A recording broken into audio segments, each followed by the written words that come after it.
Donc, on est dans InDesign. On va demander de faire un nouveau document InDesign. Vous allez dans le menu Fichier, Nouveau, Document. Là, vous allez choisir, par exemple, un format prédéfini pour l'impression. Alors, qu'est-ce que vous avez comme format prédéfini? Vous avez l'A4. Donc, c'est le format des papiers photocopieuses qu'on a en Europe. Et vous avez le format lettres. Ben, choisissez lettres. C'est plus sympa.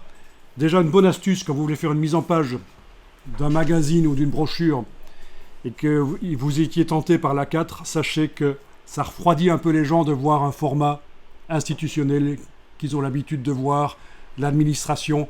Et en prenant un format plus carré, format lettres, format américain, ça va déjà être mieux au niveau de la mise en page. Parce que les magazines sont en format A4? Non, non, les magazines ne sont pas en format A4. Ah non, non, non, non. Non, non, surtout pas. Surtout pas, on s'éloigne du format A4, c'est plus carré. C'est plus le format lettres américain. Donc, quitte à choisir un format ici, ça n'a pas d'importance pour la démonstration qui va suivre, mais autant prendre directement le format lettres. Vous cliquez sur Créer. Voilà une page qui arrive. Alors, vous allez dans le menu Fichier, Importer. Ah oui, dans InDesign, il ne faut surtout pas ouvrir l'image, ça ne marchera pas. Fichier Ouvrir dans InDesign, c'est pour ouvrir des documents InDesign. Ici, c'est Fichier Importer. Donc, je vais aller ouvrir, je vais aller plutôt importer la version PSD. Voilà. Et alors, ce qui est intéressant ici, c'est d'aller voir menu, fenêtre, information. Donc, l'image, je l'ai placée sur la page en appuyant sur le bouton de la souris et en bougeant la souris. Et je lui ai donné une certaine dimension ici.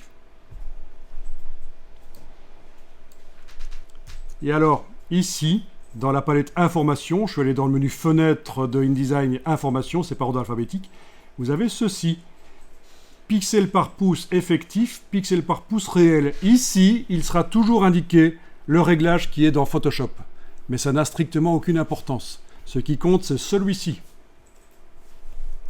Et regardez ce qui se passe si je prends l'outil de transformation et que j'agrandis l'image. Je reviens à la flèche noire, voilà.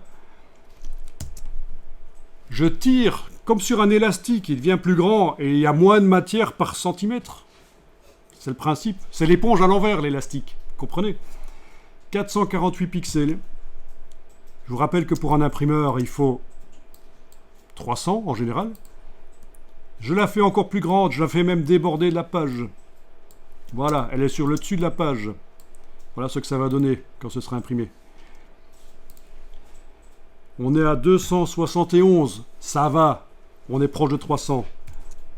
C'est ça le principe, et c'est ça qui compte en fait. C'est pour ça que la résolution dans Photoshop n'a aucune importance. C'est parce que je maîtrise la chose dans InDesign en fait. Ok ? Voilà, je sais que je ne peux pas faire l'image beaucoup plus grande que ça, sinon elle va devenir floue si je l'imprime chez un imprimeur. Si elle est plus petite, toute petite, pas comme ça, idiot. Voilà. Elle est toute petite sur la page. Forcément, les pixels sont super denses. Je suis à 981. Au moment de l'exportation du PDF pour l'imprimeur, je vais ramener ça à 300. Tout ça est dans la vidéo dont je vous ai donné les références. Là. Ne soyez pas un dinosaure en infographie, c'est sur YouTube. Vous aurez cette démonstration-là et ça ira plus loin. Mais déjà, ça répond à des questions. Ça répond à vos questions.